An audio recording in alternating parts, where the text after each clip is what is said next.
Alors que les habitants de la base participaient joyeusement au marché de la guilde, Light allait donc de son côté partir pour sa mission en solitaire. Il retourna au dortoir et récupéra son sac et sa lance.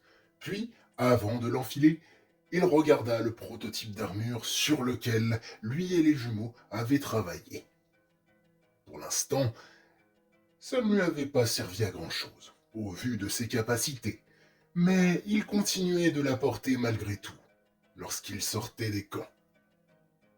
Et puis, elle ne le gênait pas vraiment dans ses mouvements et ne l'alourdissait pas tant que ça. Donc, autant la porter.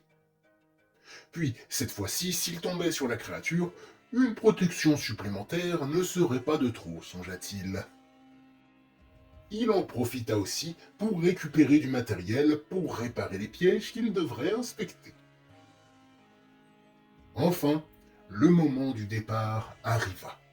Cédric, son père et tous les autres camarades du groupe des Tours souhaitèrent bon courage à Light. Les hommes de la base, après avoir fait un check pour vérifier que des infectés ne rôdaient pas autour du pont, baissèrent la passerelle doucement pour ne pas faire de bruit au cas où. Light la traversa et fit un dernier signe à ses compagnons alors qu'il disparaissait derrière la passerelle qui remontait. Il prit une profonde respiration et entama sa progression dans la ville qui semblait trop silencieuse comparée à la dernière fois qu'il avait parcouru ces rues, poursuivi par la horde. Il se demanda d'ailleurs si le groupe d'infectés qu'il avait réussi à semer rôdait encore dans les environs. Une inspection des rues menant à la base commença alors. Rue principale, ruelles, bâtiments, il prit environ 2 bonnes heures pour fouiller dans les environs de la base. Et, visiblement, la horde n'était pas restée dans la zone. Bon, ça ne faisait pas des années qu'il était éclaireur, mais il avait déjà assez arpenté la ville et s'était assez renseigné sur les infectés pour savoir qu'ils privilégiaient leur survie à la possibilité d'infecter. Du coup, vu la course-poursuite qu'ils avaient faite, ils sont sûrement partis chercher à manger pour recharger leur batterie. Quand ils ne se mettent pas en stase, ils ont besoin d'énergie, comme tous les êtres vivants. De toute façon, ils n'avaient pas le temps de théoriser. L'après-midi commençait et il avait encore beaucoup à faire. Il entama alors son avancée vers les rues où ils avaient placé la dernière route sécurisée.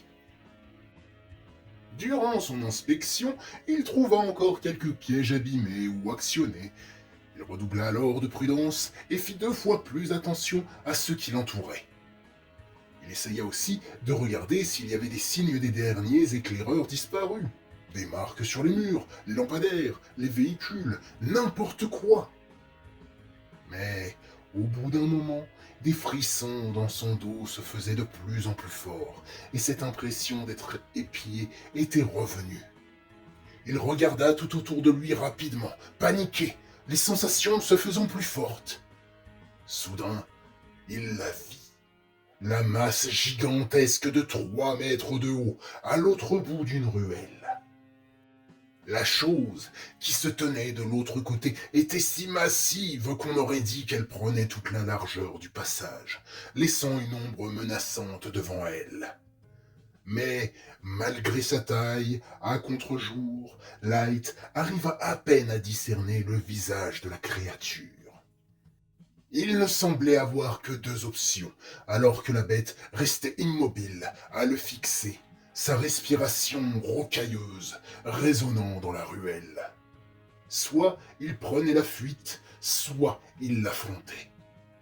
Jusqu'à maintenant, il n'avait jamais essayé d'affronter un simple croco. Et voilà qu'il était confronté à une version encore plus imposante et terrifiante. Malgré ses capacités, il avait l'impression que l'affronter sans une vraie préparation mènerait tout droit à la mort. Alors, à contre-cœur, il décida de fuir. Mais à peine avait fait-il un pas qu'il entendit quelque chose qui le terrifia bien plus que tout ce qu'il aurait pu imaginer. Si tu fuis, je saboterai à nouveau tous les pièges que tu as préparés. Ces paroles résonnèrent dans la ruelle, paralysant Light qui se figea sur place, se demandant s'il avait bien entendu. Puis, des bruits de pas lourds commencèrent à se rapprocher. En tournant le regard vers la ruelle, il vit la silhouette gigantesque se rapprocher doucement, le couloir étant juste assez grand pour la laisser avancer sans avoir à se mettre de côté. Bien sûr, au bout d'un moment, quand la créature arriva presque au bout de la ruelle, Light sortit de sa paralysie et recula, pointant sa lance vers elle. Il la regarda de bas en haut, jusqu'à son visage maintenant bien visible. La chose qui lui faisait face était recouverte d'écailles pâles, celles-ci semblant plus épaisses vers ses épaules et ses bras, et possiblement dans son dos. Elle ne portait que les restes d'un pantalon déchiré. Tout autre morceau de tissu était absent de son corps, à la musculature presque grotesque. Mais le pire, bien évidemment, c'était son visage. On aurait effectivement dit un croisement entre un humain et un crocodile. Un visage humain, recouvert d'écailles, avec une mâchoire puissante, révélant un sourire carnassier, sublimé par des dents semblables à celles d'un crocodile. Les yeux injectés de sang aux pupilles rouges écarlates, ne restant d'à peu près humain que la touffe épaisse de cheveux blonds tombant autour de son visage jusqu'aux oreilles. Mais l'horreur ne se termina pas là, car elle ouvrit la bouche, et de celle-ci sortit un sinistre. Bonjour. L'incompréhension et le choc envahirent Light, qui ne sut quoi répondre. Il avait l'impression de devenir fou. Seul un Quoi? fébrile put s'échapper de ses lèvres. Ça ne m'étonne pas que tu ne me reconnaisses pas. J'ai beaucoup changé depuis que tu nous as donné vie. Moi-même, je n'étais pas sûr de qui tu étais avant de te voir anéantir une dizaine de nos semblables. Light bafouilla, lui demandant plus d'explications, la peur et le million de questions dans sa tête lui parasitant l'esprit. La créature commença à tourner tranquillement autour de lui, en lui répondant Des explications, hein? Voyons. Si tu ne comprends toujours pas, autant reprendre depuis le début. Ce sera plus simple. Reprenons au moment où tu as été infecté. Le virus en toi a peiné à prendre le contrôle total de ton corps.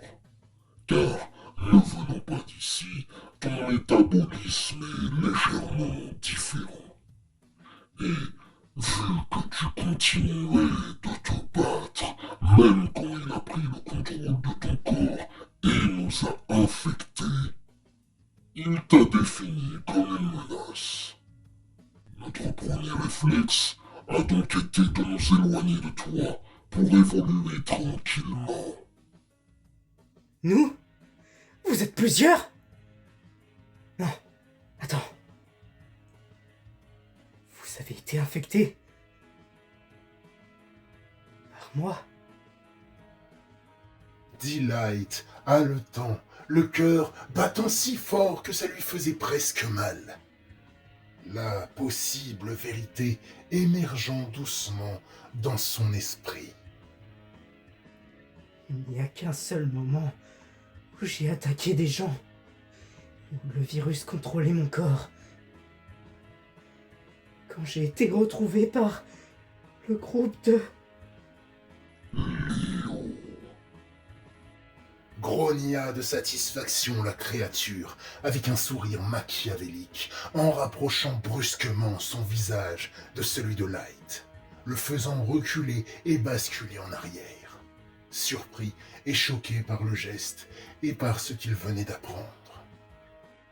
Assis par terre, il regarda le colosse qui le toisait, amusé, avant de se baisser pour lui dire Je faisais partie de ce groupe. J'étais celui qu'on appelait Banner.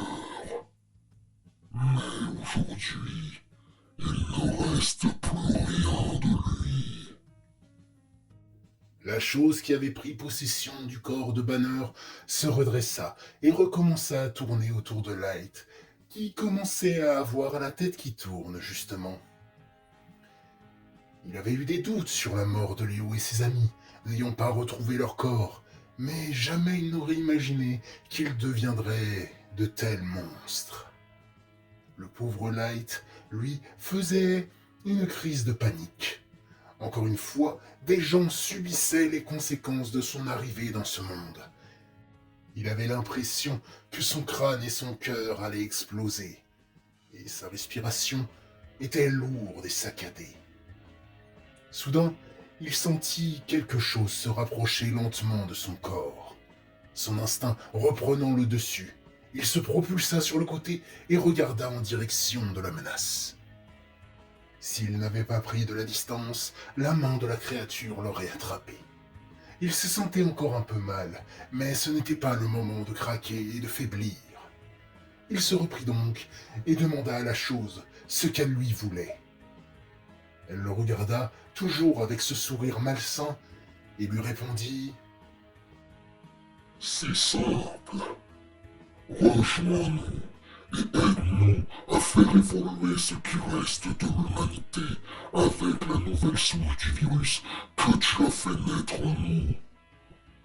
Ou alors... » La bête frappa le sol, le béton se brisant sous son poing. « Je devrais t'éliminer, car si tu n'es pas de notre côté, tu seras alors effectivement une menace. »